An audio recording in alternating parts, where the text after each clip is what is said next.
हमारे मन में असफलता की आशंका से भय हमेशा बना रहता है, परंतु हम यह नहीं सोचते हैं कि यदि हम सफलता के अमर स्रोत से अपना संबंध जोड़ लें तो असफलता की सत्ता ही नहीं रह जाएगी। हम प्राय अपने आप को बीमारियों रोगों से ग्रस्त पाते हैं, भयभीत रहते हैं। कभी कभी तो ऐसा भी होता है कि हमें बीमारी होती नहीं है, मगर हमारे मन में हमेशा यह रहता है, जरा सा भी कहीं दर्द हुआ, खांसी आ गई, कुछ छींक आ गया तो हमें ये तुरंत ख्याल आएगा, अरे हम बीमार हैं। क्योंकि मन यह बात जानते ही नहीं है कि स्वस्थ ही हमारा जीवन है और जीवन की स्वाभाविक अवस्था भी यही है। हमारा वास्तविक स्वरूप स्वस्थ रहता है। रोग की तो वस्तुतः कोई सत्ता ही नहीं। रोग तो स्वास्थ्य के अभाव का नाम है। इसी प्रकार हम निर्धनता की आशंका से भयभीत होते हैं, डरते हैं, क्योंकि हम भूल जाते हैं अथवा हमें यह ज्ञान भी नहीं होता कि जहाँ से हमारे जीवन का स्रोत प्रकाशित हो रहा है वह स्वयं समस्त पदार्थों का अखंड स्रोत है। उस अखंड भंडार के रहते हम अभावों से ग्रस्त कैसे रह सकते हैं? हाँ, यह बात अवश्य है कि जब हम इस संघर्ष को भूल जाते हैं अथवा उससे संबंध विच्छेद करके अपनी सत्ता को अपने व्यक्तित्व तक सीमित मान लेते हैं, तब हमें निर्धनता का अनुभव होने लगता है। हम यह समझने का प्रयत्न ही नहीं करते हैं, जरा भी कोशिश नहीं करते हैं कि हमारे अंदर ही ऐसी शक्ति विद्यमान है जो हर मुसीबत से लड़ने के लिए, हर संकट से उबरने के लिए सामर्थ्यवान है। यदि हमें यह पता हो कि हमारे पास उन समस्त वस्तुओं का अथाह भंडार है जो हमारे अभाव की भावना को क्षण मात्र में समाप्त कर सकता है, तो हम निश्चय ही निर्धनता की खिल्ली उड़ाने में समर्थ हो जाएंगे। लेकिन हमारा दृष्टिकोण सीमित होता है। उसी सीमित दृष्टिकोण के कारण हम अपने लिए दुख का कारण बन जाते हैं, क्योंकि हम अपने साधनों का बहुत थोड़ा भाग ही इस्तेमाल कर पाते हैं, एक साधारण सा अंश ही देख पाते हैं। हम अपने आप को सिर्फ देह तक सीमित मानकर चलते हैं और इस प्रकार हम उस विशाल व अथाह भंडार से अपने आप को अलग और संबंध विच्छेद कर लेते हैं। हमारे अंदर इतनी दिव्य संभावनाएं हैं, उनका यदि हमें तनिक भी ज्ञान, अंदर विद्यमान सामर्थ्य का तनिक भी पता हो, तो हमें किसी भी चीज से लड़ने में या किसी भी संघर्ष से उबरने में तनिक मात्र भी भय न हो। लेकिन या हम यह मान कर चलें कि हमसे ऊपर भी कोई है जो हमारा साझीदार है, साथी है, परंतु यह अत्यंत दुख और खेद की बात है कि हम जरा भी अनुमान नहीं कर पाते कि और अपने आप को बहुत ही तुच्छ मानकर और फौरन मान लेते हैं कि संकट हमारी शक्ति और सामर्थ्य से बड़ा हो गया है। सच बात तो यह है कि ऐसा मान लेना अपने पैरों पर कुल्हाड़ी मारने की तरह है। वैसे ही जिस पल भी हमें अपनी आंतरिक शक्ति का बोध होता है तो हमें कई रास्ते नजर आने लगते हैं। वह हमें बनाने वाला असीम है जो हमें बनाया है।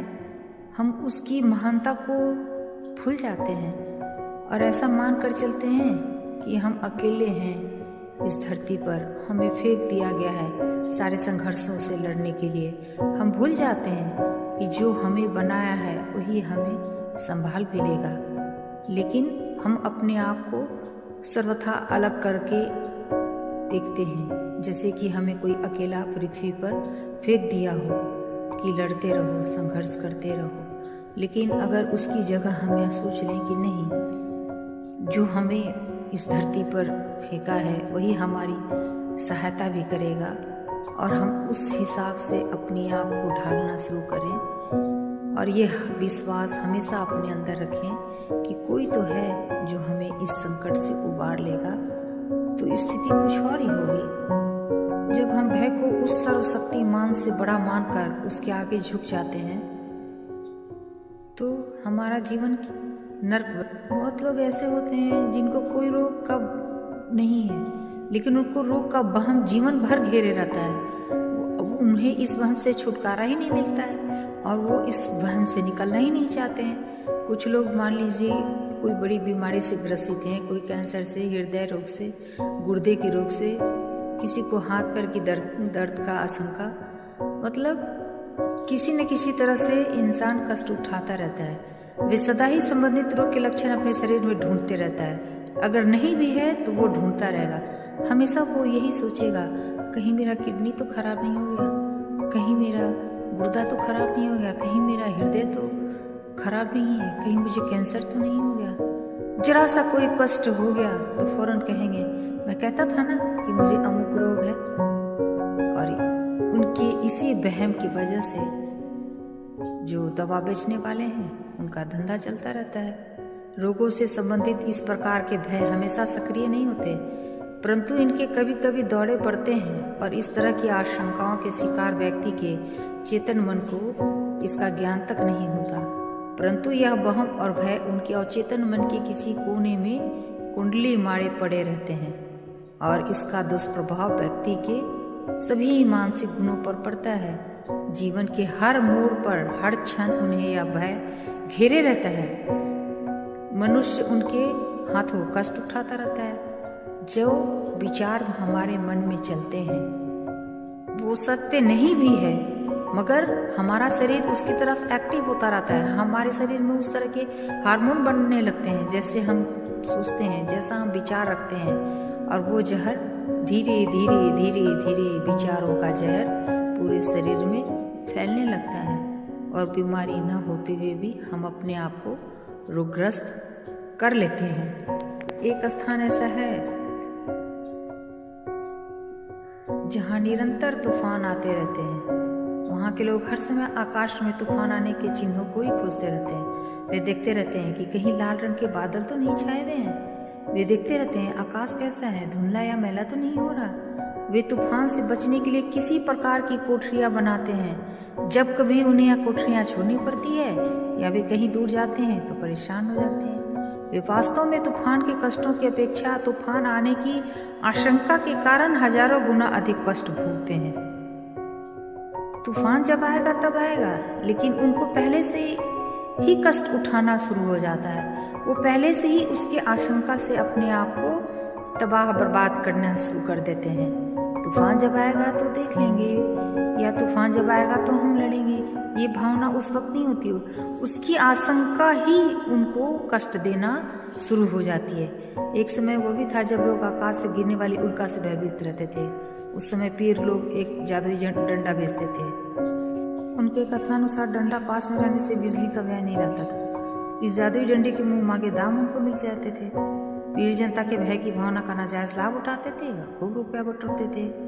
आज इस प्रकार के अंधविश्वास पर हम हंसते हैं, उनके गुरुओं को बड़ा भला भी कहते हैं। इस तरह के अंधविश्वास का फायदा हर धर्म में, हर समाज में उठाया जाता है और उठाया जाता रहेगा। हमें खुद को मजबूत बनाकर और हमें हमेशा सकारात्मक सोचकर ये सोचना चाहिए कि क्या सही है और क्या गलत है। पुरुषों की अपेक्षा महिलाएं ज़्यादा परेशान होती हैं और इसीलिए वो अपने आप को हमेशा रोगग्रस्त महसूस करती हैं। अगर वो अपने आप को थोड़ा सा अलग, घर के कामों के अलावा थोड़ा भी वक्त अपनी किसी रुचि में जो भी उनको पसंद हो व्यतीत करना शुरू कर दें, जो उनके पसंद का हो, जो उनका शौक रहा हो बचपन से, वो उससे करने में लगाएं, तो उनकी जो मन की दबी इच्छा है वो कुंठा में नहीं बदलेगी और वो घर को एक अच्छा माहौल दे पाएंगे। तो हम सबको कुछ न कुछ, हर इंसान को कोशिश करनी चाहिए, जो भी हमारे में क्षमता है हम उसके हिसाब से अपने आप को सकारात्मक सोच रखकर समाज को कुछ देने की कोशिश करें। हम जब बीमारी होगा तो उसका इलाज होगा, निदान होगा। जब बीमारी नहीं है और सिर्फ किसी दर्द से, किसी चोट से ये महसूस कर ले हमको अमुक बीमारी है, तो बीमारी न होते हुए भी आप उस बीमारी की तरफ अपना मन बढ़ा रहे हैं और अपने आप को उस रूप में ढाल रहे हैं। आपके शरीर में उस तरह के हार्मोन बनने लगेंगे और नहीं भी होते हुए भी आप एक दिन उस रोग से पूरी तरह ग्रसित हो जाएंगे। तो क्यों ना हम अपने आप को स्वस्थ मानकर स्वस्थ रहने के लिए थोड़ा सा जागरूक हो जाएं, है ना। धन्यवाद।